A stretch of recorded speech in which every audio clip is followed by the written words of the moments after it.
vola di nuovo all'orizzonte su clandestinopoli. Meglio della bilancia il peso varia secondo il diktat imposto dal Palazzo Romano, di cui la lontana provincia dell'impero ne è inglobata per fortuna o purtroppo, viene da dire.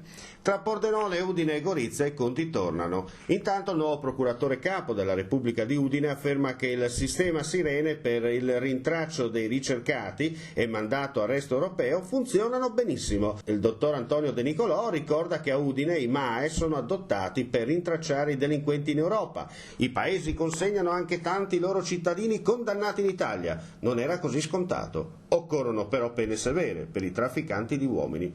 Insomma, tempi duri per clandestini, passeri e operatori della morte. Intanto dalla Serbia l'ululato cresce come il muro Maggiaro, ma se tanto mi dà tanto siamo sicuri che Circe porterà da noi la nuova Odissea, visto il cavallo di Troia già passato tra le maglie del vecchio confine orientale di graniciara memoria. Post scriptum, noi semplici cronisti di provincia non piace fare la parte della guardona muta, dunque il non capisco ma mi adeguo scordatevelo.